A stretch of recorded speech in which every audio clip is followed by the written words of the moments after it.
Yep.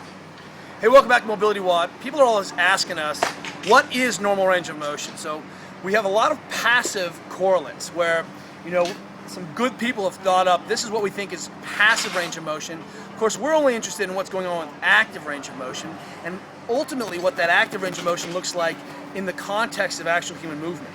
So here is what we think is MobilityWOD, what we think is normal range of motion. Now, a lot of people are enamored of the straight leg test, and it's an easy way to see people. So keeping that leg down, you should be able to straight leg raise past my hand. Go ahead.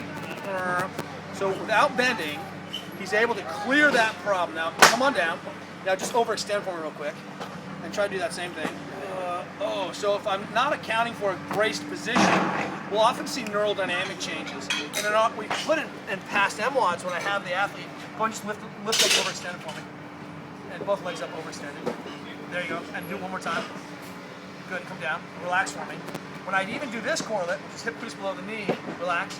This is where he goes on tension, when the leg should be here. But when I get him braced, exhale, and he braces, we change a lot of those neural dynamic concepts. Because he's braced in the spine, I didn't change his pelvic position, but because he's braced in the spine, it changes what's going on. This is why we've got to integrate this concept and notion of motor control into assessing range of motion, especially what's going on in the spine. Now, in MobilityWOD, we prioritize midline stability in front of stretching, in front of mobilizing, for this reason that hip range of motion or things that look like tight musculature really often isn't tight musculature. It's tight, it's stiff muscles, it's joint and pore mechanics, it's poorly stabilized spines, but when he gets braced, notice that he's able to easily straight leg raise. So here's what we think an athlete needs to be able to do. Imagine that this is a crib, and the idea here is that he needs to reach down and be able to pick his baby up out of the crib, or his meat out of the bottom of the freezer, depending on how you're going to look at it. It's still meat either way, right? But here's the option is, keeping his legs locked out straight without seeing any change, only movement happening at the one joint. Rube should be able to stiff-legged deadlift without seeing a change. So back stays flat, legs are bent there, and guess what I'm thinking? I would like a little bit more range of motion. Would you agree, Diane?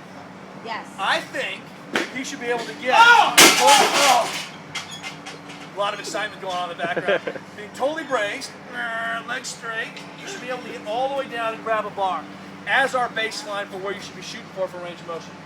You see he has a slight bend in the knee. Of course, this ends up being very functional. You can see where he has a slight bend in his back. Oh, he's lost position a little bit. Is this hip running in? Remember earlier, we talked about he was missing hip range of motion.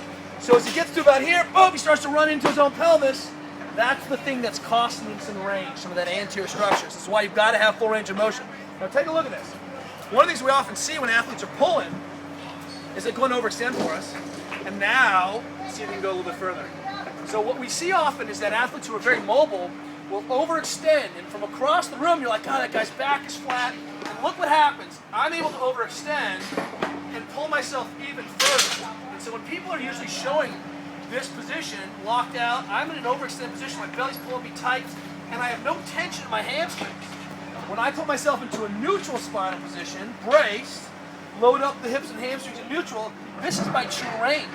But an overextended pelvis is where most of us are finding, oh, it feels tight, and now I've just sheared through those segments, loaded up with the psoas to pull pelvis to femur, and now it feels like I'm in a tight, stable position. This is an error. In this position, I'm deeply overextended belly out. So we have to really look, and you can see any change in that relationship. If I squeeze my butt, this is set. As I push back, no change in relationship of L5, S1.